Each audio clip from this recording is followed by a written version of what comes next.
What's the meaning of bone china?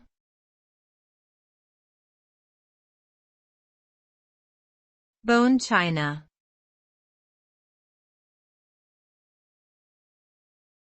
Bone china.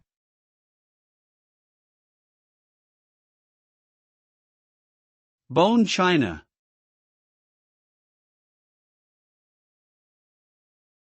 Bone china.